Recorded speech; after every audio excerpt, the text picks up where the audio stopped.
catch.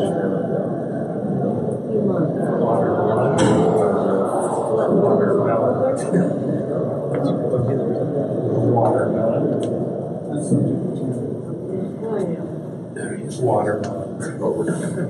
For sure. Up in North Georgia with her sisters. My sister lives in Alabama. Oh, okay. I heard Van had some health problems. Oh, yeah. He's fine. He's fine.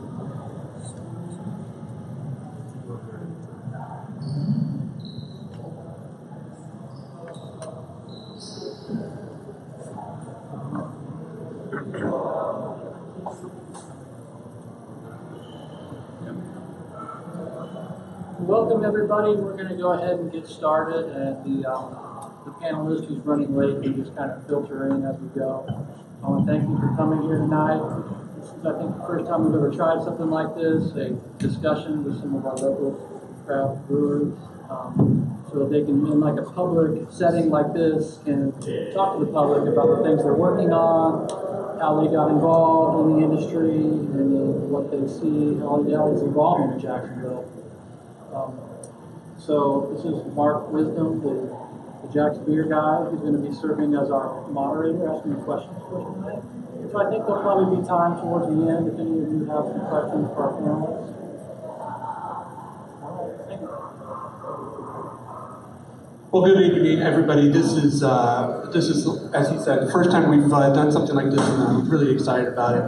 My name is Mark Wisdom. I am known around town as the Jax Beer Guy. I've been in the craft brewing scene in Jacksonville for many years.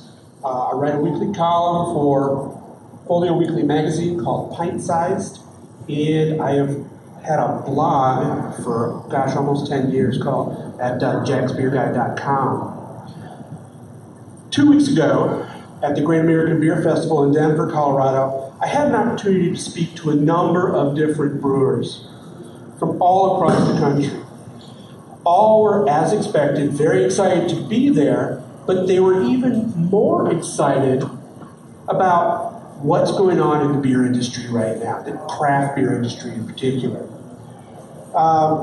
They're really excited for the opportunities that are ahead of them and the things that are going on in this revolution that we're calling the craft beer industry. And these attitudes are what have made the craft beer renaissance such a force to be reckoned with. A couple of numbers. The Brewers Association, which is a trade group that advocates for craft beer industry, reported that there were 6,266 craft breweries in the United States as of 2017. Of that number, there are more than 240 craft beer breweries here in Florida.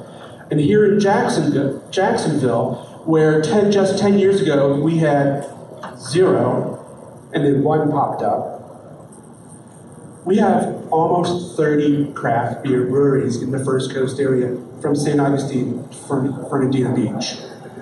By the end of the year, we'll have closer to 40. There are more getting ready to open just in the next few months. And there are even others beyond those that are still in the planning stages.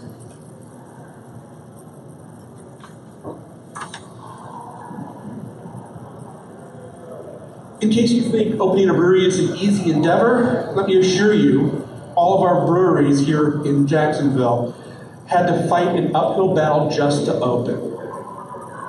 A lot of considerations go into opening a successful brewery, from deciding on beer recipes to the look of the tap room. This evening we are lucky to have 2 brewers right now, and 3 hopefully in a little bit, from our local breweries. We have Dennis Espinoza from Main Six Brewing in the Springfield area, and Preben Olsen from Aardwolf in the San Marco area. Before our panelists introduce themselves a little bit further, I just want to provide a quick overview of our format. For most of the discussion, I will ask our panelists questions and allow each a few minutes to answer. Later, I'll call upon audience members for any questions they may have.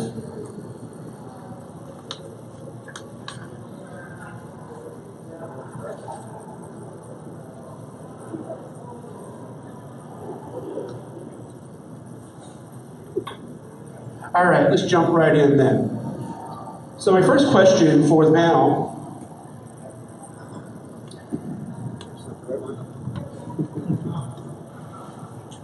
It's right here. I dropped it. All right. All right, so my first question for the panel. What was the spark that set you on a course to open a brewery? I guess I'll start. Evening, my name is Craven Olson from Aardwolf. I originally helped start Aardwolf about 6 years ago. We just had our 5-year anniversary. And honestly, the 2008 market crash is kind of what put me there. I recently graduated from Auburn Business School. Was doing an internship here in town at Dalton Agency and was preparing to actually move out of state when everything kind of went south. And marketing and public relations industry really got hit hard.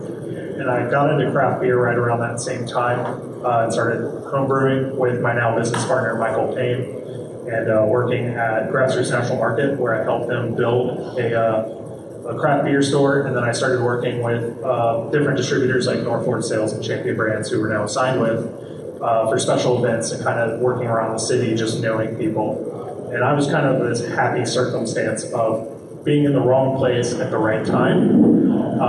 And this is also around the time when Bold City had just opened up, and the Miller family was great and let me kind of poke around their brewery and ask questions, and they never kicked me out. They never asked why I walked past the gate and was, touching their stuff and figuring everything out. So I kind of fell into this business, and I'm more of an operations management kind of guy. And my business partner, Michael, he does the brewery operations. And it just kind of made sense that we both went into this at the same time. And oddly enough, we're both from Jacksonville, and we went to the same high school and didn't know each other, but it was just kind of one of those things where this is a big town with a small city feel.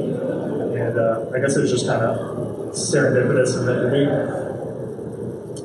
Hello everyone, I'm Dennis with Main Six Brewing Company.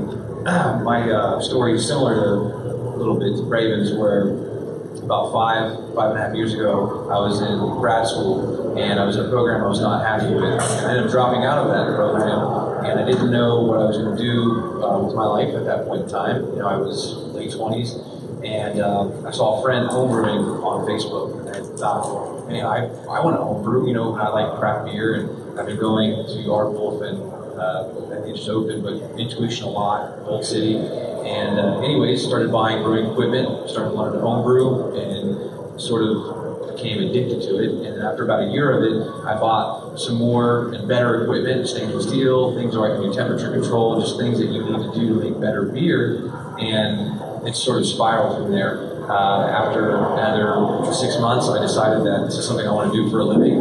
I started reaching out to some of the brewers in town and going to breweries and going to events like this to get as much information as I could. At the time, there were only 4 or 5 breweries, I think 5, so there weren't many opportunities for someone like me to do that, so I sort of had to rely on the homebrew store and a lot of brewing forums on the internet to get as much information as I could, because homebrewing is much different with perspective of scale than commercial brewing. So I figured I could learn as much there, and then hopefully have that translate to commercial when that ever came, which it did. And about 3 or so years ago, I convinced my mom to join me in this endeavor and invest in us to get all this scheduled and work sort of in line.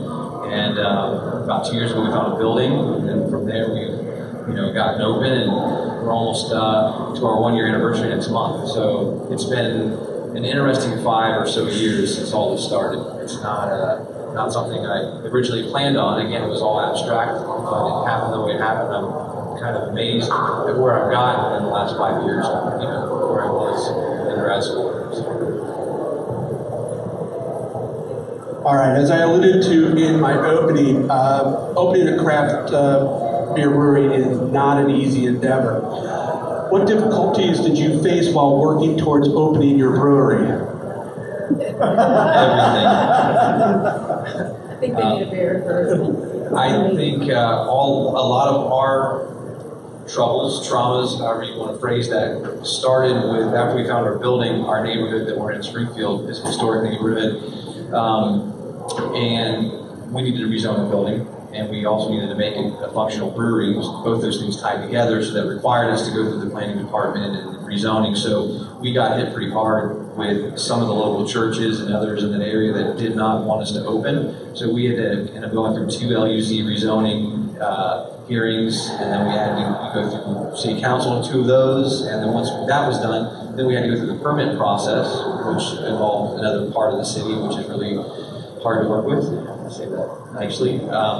And then, from there, at the very end, some of the troubles we have problems with getting all of our licenses lined up for serving. Not so much the production licenses, federally or state, but you need your permitting process finalized, and you need all these things by the building inspector and the fire marshals to be completed before the health department will come in and give you that other license to operate, so that you can then get your serving license.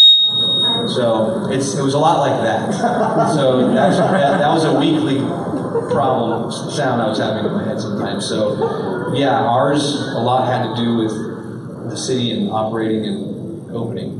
So it was very frustrating. We're definitely the same. We had a lot of zoning issues. Our building, where we're located at, is from about 1929. It's an old ice house. And there's a number of issues we ran into. One of them is the 50% rule. If you put in 50% of what your building's worth, you have to bring it up to code. On paper, the city considered our building worth $10,000. So if we installed a new door, that meant we needed to install probably a $250,000 parking lot, $150,000 water sprinkler system, and probably about $1 million worth of other work that is not something that we could have afforded or were allowed to afford, because we also were graciously located next to a CSX rail line, which most of those things like parking lots with islands and retention ponds are not allowed to go into. So we went into a building that was fundamentally unusable. And we had to go through what's known as a PUD, PUDs, as I recall, Plain Unit Development. And basically, you write what you want your location to do, and you write the ordinance that your business and your building falls under. So if I wanted to open, a gun store and a liquor store, and the city allowed it, it would have been fine. Obviously, we were just doing a brewery, but that's how extremely powerful a PUD is.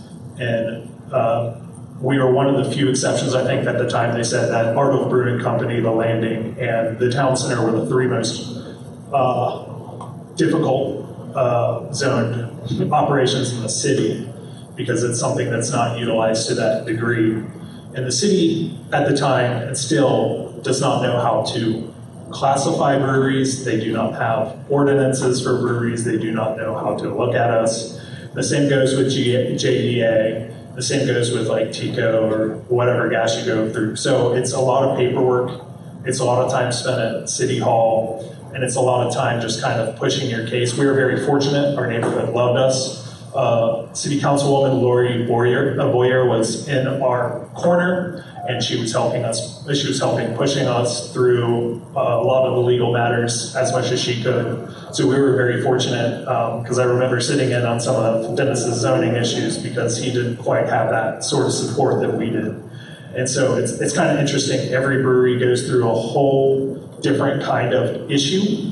We all have issues. No one's had it easy. And it's always something different. And I think as breweries kind of continue to open, and they'll eventually kind of make their own waves and sort of paperwork and regulations we have to go through, but that day is not, it's not on the horizon.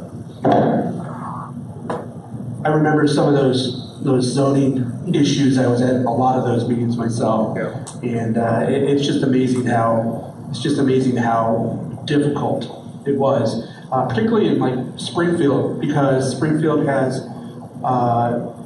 churches everywhere.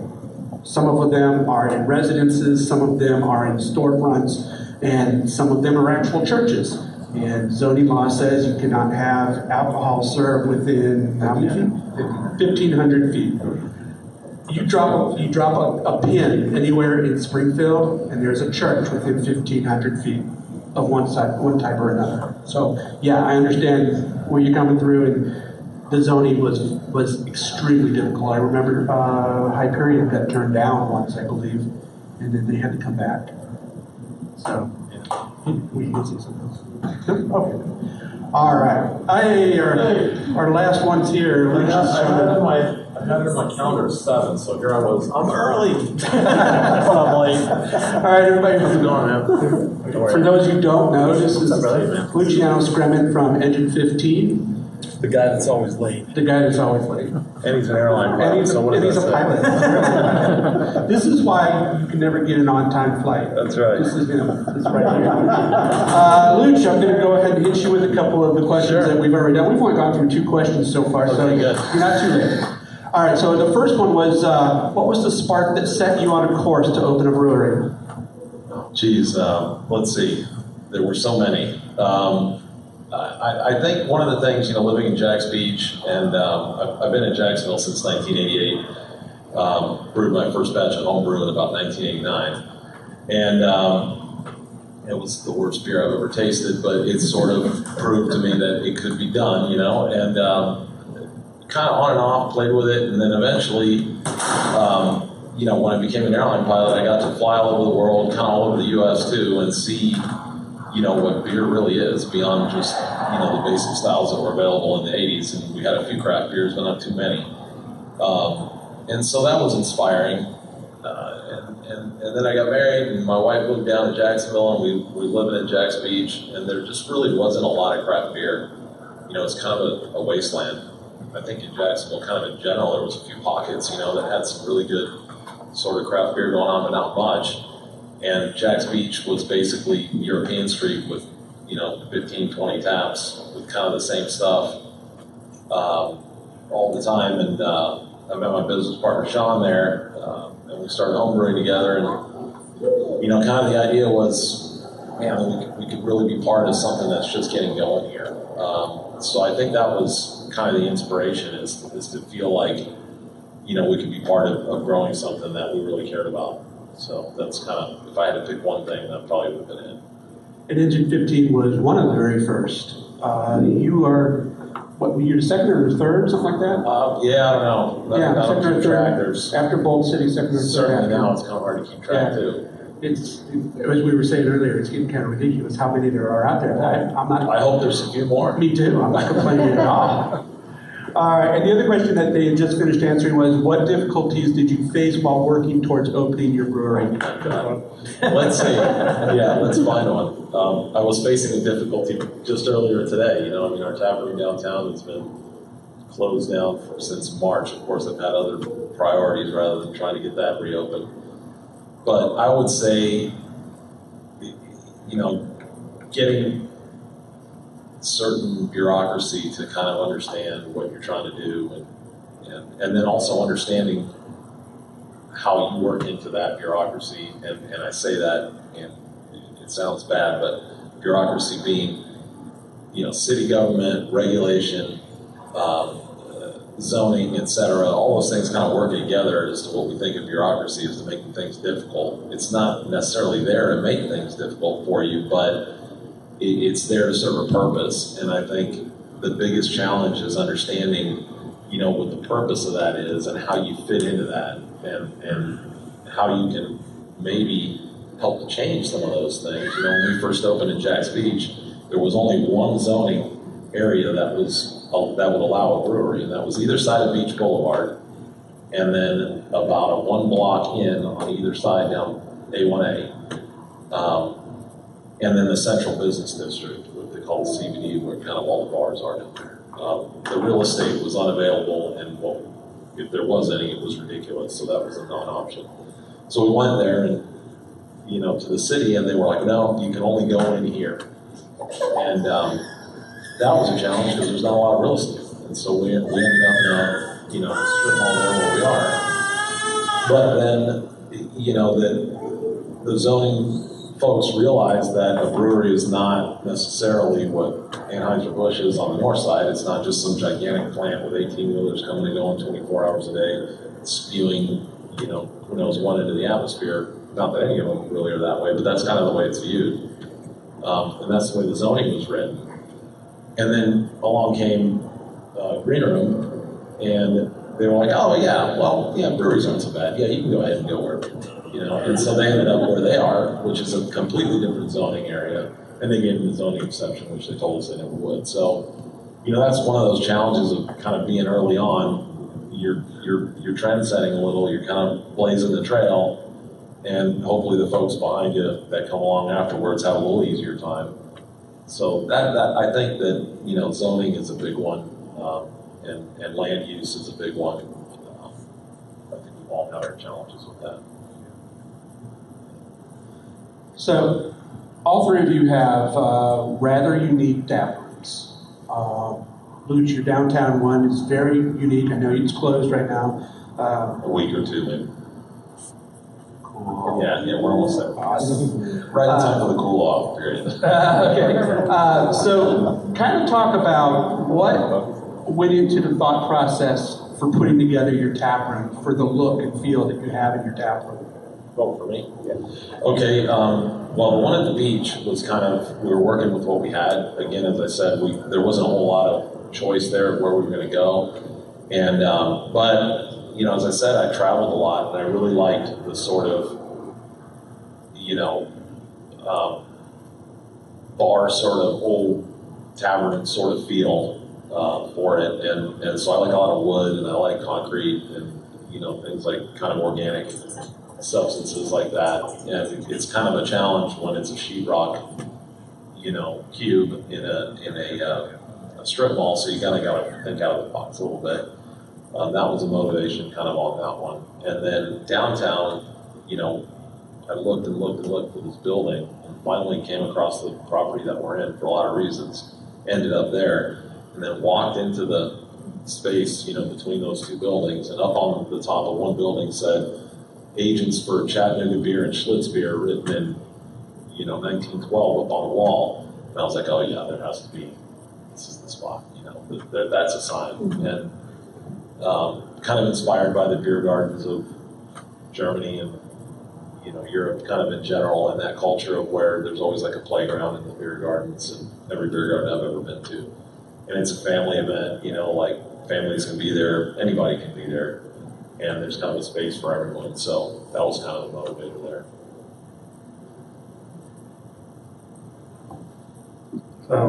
With our building being almost 90 years old now, these buildings really don't exist in Jacksonville after the fire, and then just kind of how the city works. There's a bad habit of tearing down anything that's not being used and turned into parking lots or just lots and people sitting on them. So we were very fortunate to come across a building that was said that every brewery looked at, and none of them went with, and I think a big part of that was the zoning. But we really looked at it and wanted the building to speak for itself since it was so unique. And so I personally kind of have kept it as minimalist as possible with uplights and kind of ways to accentuate the way the building itself is uncharacteristically old and just kind of beautiful in and of itself. And then my business partner, Michael, is a little bit more eccentric, and he has to make all the recipes and the beers. So you'll find the occasional kooky something in a wall or up, like in a niche somewhere. So it's kind of this mixture of both of our personalities. But really, the building itself is kind of what we wanted to highlight. And we don't have any TVs in the main tap room. We don't do too many like special events or occasional live music, but not too much. And the main point was I always enjoyed going to bars and talking to people. And before we opened, we had the general layout, but I actually made a point to drive up through Georgia, South Carolina, North Carolina, and Alabama, going to different breweries, taking photos, and writing down what I did and didn't like about tap rooms, and just talking to people who were there and what they enjoyed about it. I specifically didn't go to anyone in Florida because I didn't want to copy what anyone else in Florida was doing. I wanted to get something a little bit more exotic for the place. And so our biggest thing was kind of, the brick gets really loud, but I wanted to have an intimate space at the end of the day, and something that just kind of spoke and let the beer do the speaking so much more than just kind of going into a TGIF where they have a bunch of crazy stuff on the wall, or we're having a bunch of TVs that are kind of just, they're blaring. And we originally talked about taking people's cell phones away and giving them a discount. But I'm not going to lie, really, ratings help you out a bit. And if somebody doesn't have a phone, you're not getting a rating. So we ended up opting away from that. But yeah, the minimalist and just such a beautiful building is kind of what went into the idea behind what we have and what we're working with. For us, since we had all that backlash from the churches, and then one thing I didn't mention earlier was all of the people who live there in Springfield supported us, which was great. So for us, part of our design, or the way we wanted the brewery to look, particularly the tap room, we wanted to take elements of Springfield itself to pay homage to the people in the neighborhood, to the neighborhood itself. It's a historic neighborhood. All of our building's not historic. It was built in the 50s. We wanted to do as much as we could to give it some sort of element that would, again, make the folks who are in the neighborhood when we come in feel welcome, and then those that come from other areas of town will see the connectivity between our space and what's outside. So that's why there's a lot of hexagon, designs to match the tiles on the sidewalks outside. But we originally I had the same feeling that Raven did. I didn't want having televisions in the tap room. In fact, that was one of the last things we added to our layout, because we got a lot of questions on our social media, on Facebook, that people would ask, hey, are you going to show the Jax games on TVs on Sundays? And of course, not many, we hadn't released many photos or pictures or anything, mock-ups of the inside. So as a kind of not really last-ditch effort, but there were some spaces, which we do have televisions now, smaller flat screens to the wall, but we tried to make it where they would fit in, into that element as best as possible and wouldn't be large. And again, some nights we don't even have them on, other nights we do, obviously there are games. So we tried our best to just, again, pay homage to the neighborhood and the respect, that we gave, we give to everyone that came out to help us rezone. And then there are some things in there that are actually from our home. My mom in particular is my business partner. She lost trees a few years ago in Hurricane Matthew. So we had taken those trunks of those trees, pine and oak, and we had gotten them cut into sections and planks, and we dried, and then we kilned them. And so we have 2 natural live oak, or rather oak bars, and then a lot of our soffit above our bar is pine, and it's unfinished pine. We have those turned into actual planks for that area. So we wanted to have some things in there that are ours, and some things that are the neighborhoods and everyone, so that there again, it's you include everyone. So, we had a very good designer, Becky Morgan, who lives in the neighborhood. And that was another reason we tried to use as many local Springfield businesses to help us do things in the brewery. And Becky helped us pull all that together and give us the look that we have, which is kind of modern meets, classic. All right, let's move away from buildings and problems and stuff. Let's move into something more fun. Let's talk about the beer. When you are putting together brewing recipes, what are some of the things that encourage or inspire you to make a new beer?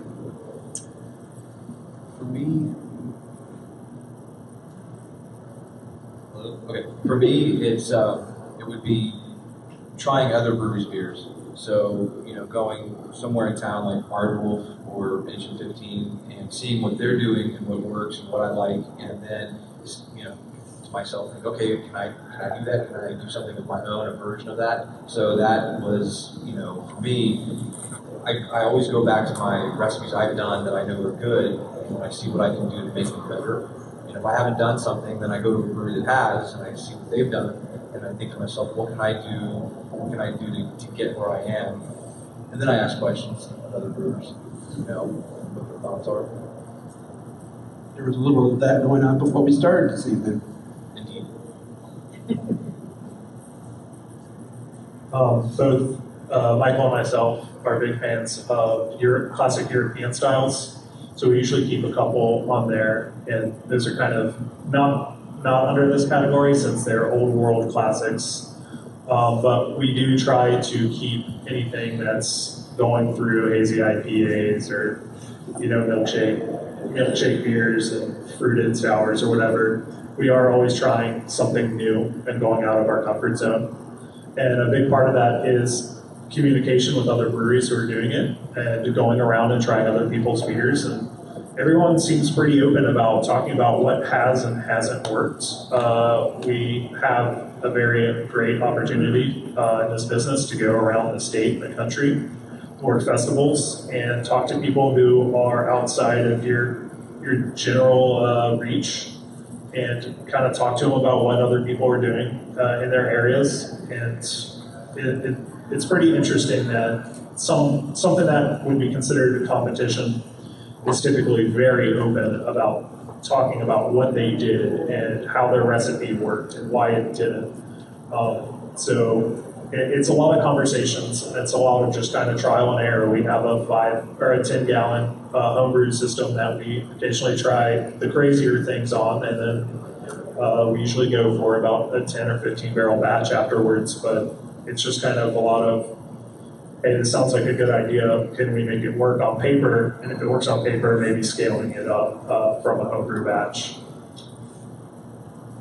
Yeah, I think I'll echo what everyone else said in that there's a lot of trying other beer, whether it's here in Jacksonville or wherever else I might be, and saying, wow, I like that. I think I can kind of make that my own.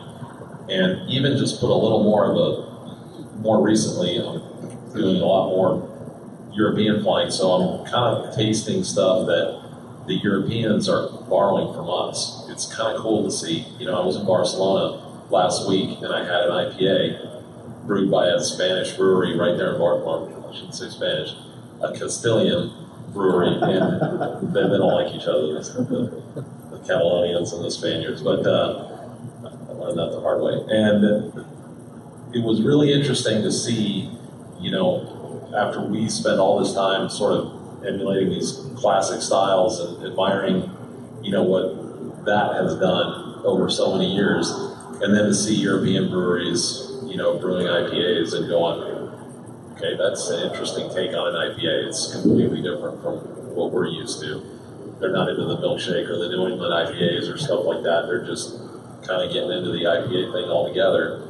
So it's kind of neat to talk to them. Occasionally there'll be a brewer in one of these places, and I'll get to chat with them and just see what hops they're using, how they're using them, how much they're sort of embracing things like dry hopping, which seems exotic in Europe. Like they just don't, it's not something that they do there a lot, and it's something that's so normal here in the States. I mean, we do it at nauseam. So it's kind of cool to see the process over there and then say, maybe I'll try that. And we're lucky at the beach to be able to have, I think we're up to about 30 of our beers on tap right now. So it's pretty prolific there, and we try all kinds of different things. And I think another thing that motivates us is trying to collaborate and work in sort of local themes. We just did the pumpkin donut beer with Sonati's out in Jax Beach. Somebody we've been buying all our bread from for years, and they do, their pumpkin donut release, which is kind of like a cult following at the beach.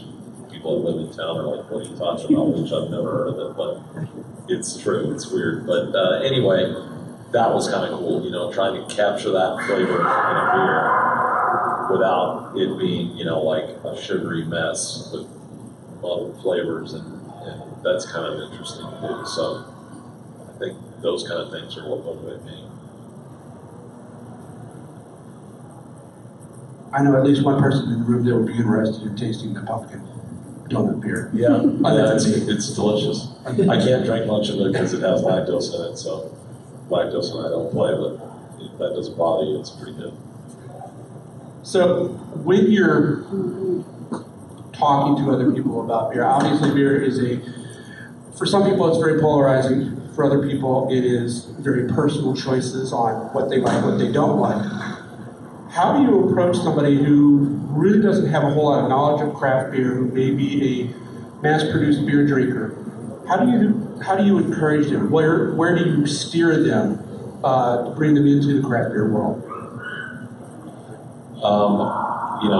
Personally, I started Jago Lager and kind of worked my way that direction. I don't think, it's kind of like when I used to take my friends up flying when, I just got my pilot's license and, hey man, you want to try a stall? You want to do a spin? And they're like, I'm in a little airplane that's kind of adventurous enough. So I try to steer folks away from the really huge flavors and the stuff that I'm just excited to introduce them to.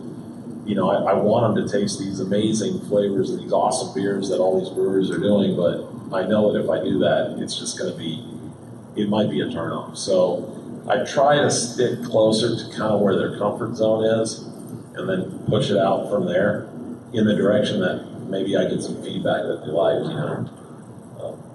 So that's, I would recommend that if you have friends or folks you run into that are interested, but they're like, oh man, I'm a Bud Light drinker, that tread lightly.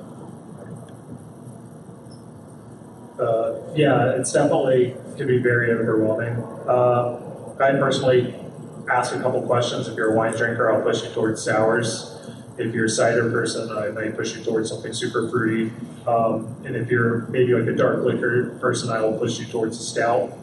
But normally, I like to just throw people all in. I mean, most breweries do tasters and they do flights, and it's not a bad thing. In my opinion, to sit down with somebody if you're trying to introduce them into the craft beer world, to just give them a wide array and then tell them that no one's here going to judge you if you don't like a beer. Everyone has a flavor, and to kind of just tell them what they're drinking and why it tastes the way it does, and then see what they do and don't like about the beer, and then just kind of narrow down what it is that their flavor profile that they prefer. But there definitely is a beer for everyone. My guilty beer is Pilsner Urquell, which is not something that you would expect like somebody in the craft beer community to be out there on a pedestal about, but I love light beer. I like sessionable beers. Our nonchalant's a 5% IPA, and that's usually what I go to. I don't like anything bigger than that when it comes to IPAs. And I drink the occasional stout when it's cold, but you can't put anyone in a box because you're just like, well, that guy's a craft beer drinker. He probably only drinks 15% Imperial Pastry Stouts. So you can't judge a book by its cover. It's definitely good to just kind of work with the person and not pressure them to say that, if you don't like this, then you're not going to like craft beer. It's all about personal preference. Yeah, I can't really argue with anything you said. Flights are important when they come in. We usually have a few varieties of beers, like a cream ale or a Hefeweizen that's less aggressive, less hoppy. That is something that someone who drinks a light domestic lager would probably like. And then again, like Braven said, there is a beer for everyone. I think even beyond that, there's a dark beer for everyone. There's probably an IPA for everyone. They just haven't found it. So people who come in and sort of turn their nose and, oh, my friends, I'm just here because they're here. Give me the lightest thing you got. And then, those are actually, for me, the challenge. They are the funnest, if you want to use that word, to try and get to begin to like craft beer, because you feel, once you've kind of done it, you feel good about it because you've opened them up. They have stuck behind this wall, but then they found a dark beer, a brown ale, or an IPA they thought they would not like, but they do like. So, it takes time. A palate has the time it needs to sort of become accustomed to any specific style. So, try and start light. Hope you can get them in the right direction and show them that it's not, a judgment like Brandon said. Like everyone else. Craft beer is, as you've heard these guys talking about the different types of beers that are out there and everything, it's a very idea-driven. If you had unlimited resources and unlimited money, what one beer do you want to brew? Oh, man. It would be a really intense imperial stout of some type, or an over-the-top IPA. Because certain hops are really expensive. For example, Galaxy hops, they're from Australia, they're ridiculously expensive. So for us as a small brewery, every brewery has a budget, but again, without limits, I would do something crazy with Galaxy. That's what I would do. Something I would try and find the most expensive ingredients, I guess. In that respect, if there were no limits, yes, I would. And again, those two styles, because again, for money wise, those are the things that cost a lot, or your hops or your adjuncts and things you're going to add in beer. So, yeah, one of those two styles, I guess. Or if money's not an option, two of the beers that really got me into craft beer in general were Vol and Saison du Pont. Saison du Pont being kind of my desert island beer. If I had to drink any one beer for the rest of my life, that would be it. I'm not going to say it's my favorite beer, but it's definitely the one I could stand just drinking that day in, day out. So if money wasn't an option, I would prefer to have some sort of farm brewery with something like a cherry orchard with open fermentation that would allow wild yeast and bacteria to actually ferment it, and then do everything bottle conditioned. And that would kind of go into both just as something I would like to drink, but also I think craft beer also has a kind of a quality of life where it's about drinking one nice thing rather than drinking 12 of Bud Light or Natty Light. So I think it kind of goes in with just being a beer that I enjoy, made a way that I enjoy it, and just kind of something that you can have in moderation, but still feel fulfilled with. Yeah, I'm kind of a mix of the two. I like to build things, so I think if money were no object, I would do something completely economically ridiculous. And I would try to grow every ingredient locally, right on the spot. So like an urban farm brewery where the hops and the grain, and we capture the yeast out of thin air, and we've got a well that goes down deep and gets the water, and do everything within sort of the four walls, if you will, of it, and in crazy ways. As Craven was saying, open ferments, all wood. I mean, there's one brewery in England that I had the privilege of visiting that does everything from the wood.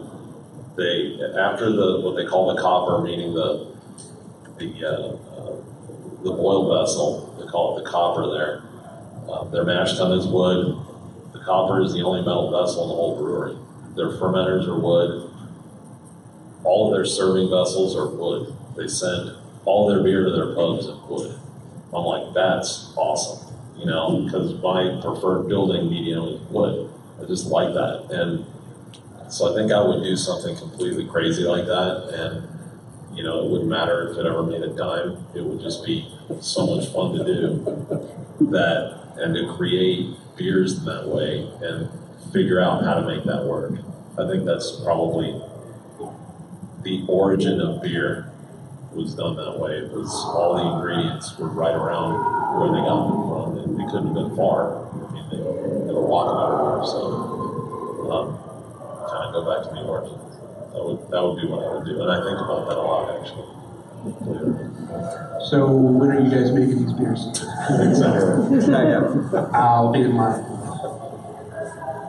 All right, so the craft brewing industry is something that's under a little bit of scrutiny right now about its environmental impact.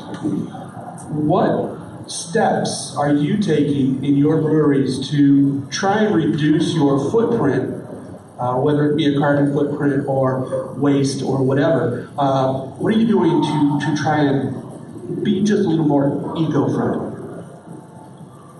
Yeah, that's actually a great question. That's one of that is a good question, because as craft breweries, we're pretty inefficient when it comes to how we use these raw materials and how we use, energy and things of that fashion. The really big brewers are a lot better at it than we are, just because, again, it's a cost issue, on the front end.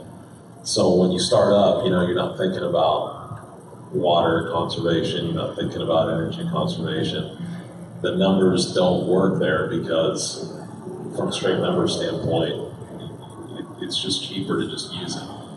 So you get to a certain point where you start thinking about conservation, both economically and, what's the right thing to do.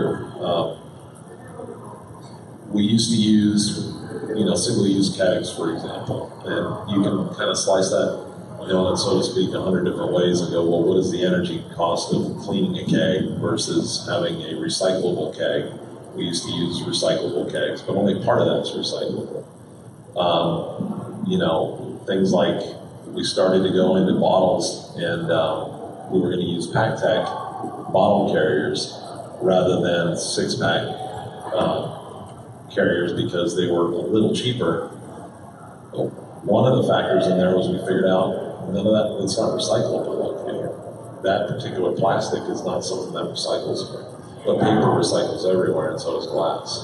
So there were more things into that, but that was one of the issues that was kind of like, well, that's a good advantage, and we've kind of steered away from those kind of things. As far as water conservation, it's a challenge in your process to try to use as little and reuse chemical and reuse water as much as you can. Even though water really is dirt cheap here, so to speak, it's tempting to just use it because it's not really a big expense, but it costs energy and to clean water, even if all you're doing is cooling something with it. You're sending it down the drain, and it's still got to go through the whole process, even though it's not dirty. And then, of course, finding a way to reuse your spent grain and your spent yeast and things like that to where they go somewhere rather than landfill. Those are the kind of things we've been thinking about. We've looked into some electrical sort of energy conservation with solar panels and things like that. It's out of our reach economically at the moment, but it's on my list. So, I think those are all really important things to look at. Yeah, Luce definitely nailed it. I mean, Budweiser, Miller, they have economy of scale. We have hops that come from as far as Europe and the West Coast because that's where they grow. The grain, a lot of it comes out of the Midwest and sometimes Canada or in Europe because nothing grows in Florida. There's hop farms opening up here now. They're a brand new idea. We haven't had much experience with them. We'll see how they do. But typically there's a longitude that hops grow really well at. And the Pacific Northwest and England and Germany are kind of all right there, not Florida. So we'll see how the hops here kind of taste and if they're as big as juicy. And like I said, spent grain goes to a local farmer. We'll put our yeast in there, which is kind of a B vitamin complex, and the cows seem to like it. And it's easier on the system for JEA than just kind of dumping it from batch to batch. And then, there's no money in the coffers for solar power when it comes to government grants. So we looked at that too, and it just wasn't feasible for us. And water, you try to use as little as possible, but there's only so much you can do when you're brewing 500 or 1,000 gallons at a time. And most of the water actually either goes, if you think of it going to beer, but quite a bit of it goes to wash. So it's using your chemicals as much as you can and stretching them as far as you can. And then also kind of doing that will be easier on JEA as well. We use propane in order to kind of use all our brew equipment, but it definitely is much more difficult for us smaller breweries to be economical, and that certainly definitely is coming from a place that's not wrong. But that said, as more craft breweries grow, these equipment and practices that are used on the larger breweries are being scaled down, and they're becoming more affordable and regularly kind of used. And so I think there's going to be probably in the next 10 years more of a revolution, and not so much a crackdown on the breweries as much as just kind of the standards and practices put in place that's going to really help things out, and it'll be much more economically feasible for us to reach. Everything they said, I mean, truly, yeah. All right. As we have spoken of previously, a lot of things happen in trends. You mentioned hazy IPAs and milkshake beers. What do you see as coming down the pipe as the next trends in the beer industry? I think brewed IPAs and more fruited beers slash maybe the milkshake beers where there's fruit and lactose as well. I've seen more and more breweries post online brewed IPAs. So, obviously New England IPAs are still incredibly sought after, as well as regular IPAs, but I think that brewed IPA is the next trend. And again, sours are becoming more, in the last, 5-6 years, they've become much more popular. So those two varieties, I think, are really leading the way for craft breweries and experimentation. Yeah, I definitely agree. Anything and everything IPA, that's the dominant category, forever will be. Several years ago, the new hot thing was session IPAs. They got a GABF category. Right now it's the hazy IPAs. They just got a GABF category. So that's not going to go away. This was actually the first year for juicy hazy IPAs. Yeah. It was also the largest entered category at GABF. So large, in fact, that they moved it to the very last award that they announced. 362 entries. That's very much. So that's definitely it. I mean, there's definitely a regionality that is coming up. I mean, Florida is known for, they call them Florida vices, so your fruity sours, but actually our pastry stouts, our imperial stouts with adjunct cinnamon, sugar, and anything, those are actually much larger down here in the south, which is weird because it's hot as hell. But if you go up north, especially in Maine and New York, they're all about their lagers and their pilsners, which is weird because it's cold as hell. So it's kind of backwards there, but I think we're going to see a lot more regionality, and I think the IPAs will just kind of dominate being that national trend. I mean, ever since Americans came over, our hops have always been wilder and more aggressive than the European counterparts, and I think that's just been ingrained in our culture. And I think that's just going to be the dominant factor for the foreseeable future. Yeah, I agree. Hops is definitely that's the focal point, and it seems like even, I'm not sure how much I can say about the Jax Beer Week collab beer. Probably shouldn't let the cat out of the bag on that one, but hops is, even though that style that we're doing is not necessarily a hop-driven style, it's going to be hop-driven. So it's one of those things that I think, as Craven said, regionally, we're doing this project in Connecticut, and I've been spending a lot of time up there, and it's all New England IPAs, and all New England double IPAs, and all New England triple IPAs, and hazy IPAs, and juicy IPAs, and then some lagers and pilsners. And that's basically, as he's saying, the landscape up there. It's really weird. You go into a brewery, Stony Brook, there, just around the corner from where we're doing this project, is like 18 taps, and all but 2 of them are some form of an IPA, highly hop-driven beer. And then one's a lager, and then they'll have something else on it. And it's just incredible, I think. You go to California, and they don't call them New England IPAs over there because they don't believe in that. I don't know what.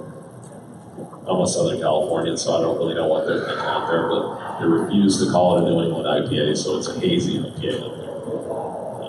But it's definitely, the West Coast IPAs. I have no doubt that it's whatever it is that's coming down the pipe. It's almost hard to know. It's going to be hop driven, at least for the foreseeable future. There'll be side trends like sours and fruited sours and things like that, and then crazy styles that nobody's brewed in 100 years that kind of creep in. You had that Kentucky Common for a minute. That was kind of cool, and that sort of worked kind of into sours, but I agree completely that it's definitely hop driven. All right, just a couple more questions for you guys, and then I'll open up to the folks out in the audience. What is in the future for each of your breweries? A lot of beer, I hope.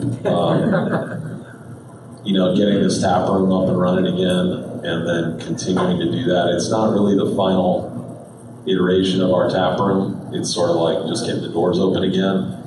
But it's not the vision of what it's going to be. I'm trying to buy another property around there. Not having a lot of luck with the little liquor store on the corner there that's been abandoned for a while. It's kind of a mess on the title, but I'd love to get that and use that as kind of a barrel room and a part of the tap room. I don't know what we can do with it, but I'm sure we do something. As I said, we have a project going on in Connecticut. That's sort of not 100% connected to us. It's not, the ownership's a little different than the ownership that's here in Jacksonville, but that's kind of an interesting thing, and I'm looking forward to kind of learning some regional stuff from up there, maybe bringing some of that down to Jax at our brewery. But yeah, so that's what I see going on for us, at least in the immediate future. We've kind of been able to build in a small barrel cooler for our clean imperial stouts and barley wines and what have you. And we have a sour project going in tandem outside where we don't worry about temperature control. We're always looking for a place to possibly put a sour project in fear of cross-contamination. I mean, we haven't had any yet, but you never know what's going to happen. We keep all of our equipment separate, but we're really looking at the Jacksonville market very hard. I mean, we still are just through one distributor, which is St. Augustine and Jax. We're looking at possibly going outside of that.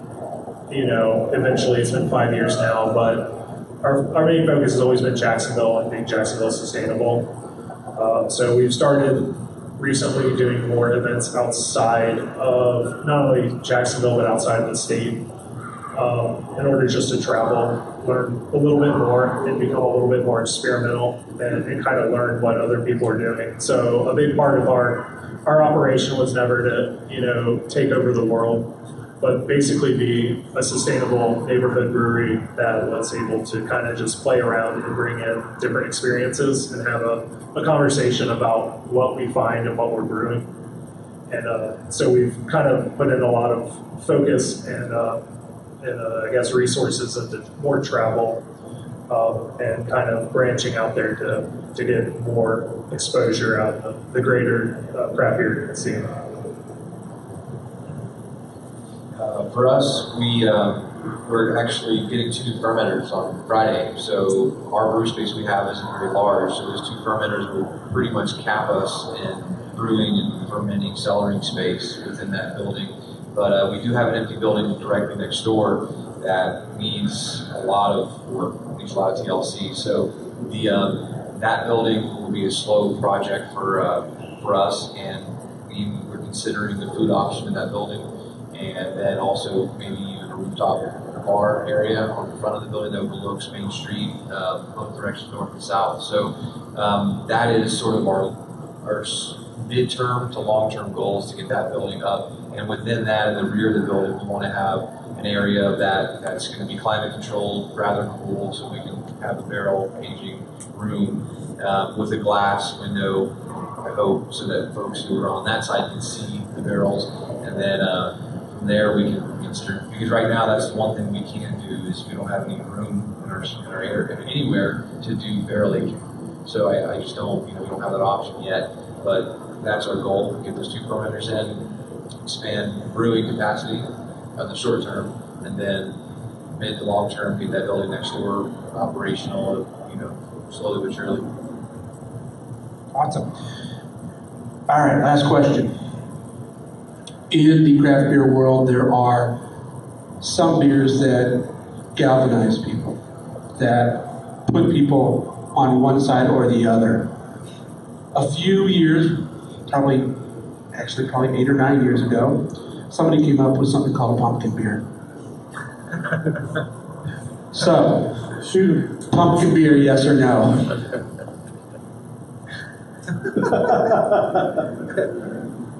Personally, it's a big negative. We haven't done one. I've done one at home twice. My wife really likes them, and I did a pumpkin beer, and I got a stuck mash, and I used a lot of rice holes, and it was one of the worst brewing sessions, commercial and home, that I've ever had. Was that beer. So if I did something pumpkin, it would be maybe pumpkin spiced, but it's personally, being that I'm the brewer and that sort of have to say at my place, I'm leaning really strongly towards the no in that direction, but it's not out of the question, I guess. It's maybe.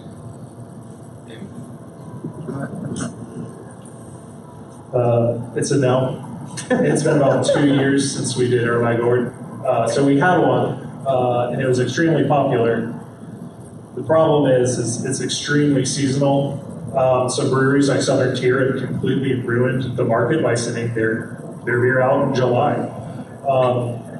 And it's kind of one of those things, when I said, like, Ford is known for its pastry stouts, and I think that's kind of also been a part of just destroying that market. Those people who wanted those very overtly not pumpkin, but cinnamon, cardamom, and nutmeg, because pumpkin doesn't quite taste like anything. They've moved on to the bigger stouts. And so we have now put into full rotation for the fall our Notorious FIG, which is kind of a Belgian amber strong with fig, vanilla, and cinnamon to take that place. But, once October ends, we can still push it as a cornucopia Thanksgiving beer. So it's one of those seasonals that's extremely hard. I mean, that and your winter warmers are just winter beers in general. They're hard times when it comes to getting your taproom staff to sell it after season, or your distribution partners. It has a timeline, and no one wants to be stuck on the wrong side of it. Well, I guess I live on both sides of that question, because we don't brew a pumpkin beer anymore, but we do host Pumpkin Palooza. So, it's one of those things that, like, I want to give people what they want. I'm not going to try to tell people what they don't want or want. I really was hoping that this year was the year we didn't do Pumpkin Palooza. But the GM at the beach, David, is like, "Are you crazy? Look at the numbers." And I went, "Yeah, you're right. I guess we're doing Pumpkin Palooza," and I'd be a liar if I said I hadn't had a pumpkin beer this year. I did. I don't drink them. I don't love pumpkin beers, and I don't like brewing them necessarily, but it is extremely seasonal. I agree with that totally. I mean, the window is like that big, and you can sit on a pumpkin beer forever. But that's true of all these seasonal beers. You're seeing Oktoberfest beers in June, coming out. And you're like, "Are you kidding me?" Like last year we didn't sell our Oktoberfest, and our distributor was like, "Oh, we don't want any in October." I'm like, "What? It's Oktoberfest." Well, they're looking at it like the window's already over in October. I mean, I love Oktoberfest beers. We brew Marzen, I love it. But we put it out September 1st this year, and it sold a lot better. But again, at the end of October, you're done with Oktoberfest beers. And pumpkin beers are even narrower than that, I think. So, do I hate them? No. Do I want them abolished from the face of the earth? Not necessarily, but I'm not a drinker of pumpkin beers, and we're definitely not going to brew one other than a pumpkin donut, which has no pumpkin in it, by the way. I think that's pretty true of a lot of pumpkin beers. Yeah, but at least you know it's a pumpkin donut beer. Not lying to you. All right, those are the questions that I have for this evening. Are there any questions from anybody in the audience? Cover them all. John. Are we ever going to see a location for the Engine 15 cider and meadery? That's an awesome question. I would, again, if money were no object, absolutely. And again, that's another possibility, that I had thought originally. We have two buildings downtown. 601 was where we had our cidery originally, because the state of Florida told us cider and beer can't be produced in the same location. I don't know if there's some explosive mix there that some kind of calamity. Yeah. But then about a year later, they changed their minds and said, "No, you can do that." So from an economic standpoint, we moved it all over to the brewery building, and then of course the glass factory became our event space there. And now where the cidery was are the new bathrooms. Kind of weird. But anyway, the floors are still red. So, there's a little throwback. But, I had envisioned that being a separate space and then maybe having a whole different tap room there. So yeah, I thought of it that way, and yeah, there's a possibility there, but I think economically it's a little bit challenging. I mean, cider is a hard sell. Mead, I think, is even harder. Although I enjoy both of those styles and both of those. So I don't know. I mean, again, back to your question, yes, I would love to see that. Sure. Anybody else? All right, I want to thank our three guests here this evening. And that will wrap up our presentation for the evening. I hope everybody enjoyed it. And please patronize our local breweries. Yes. Thank you. Thank you.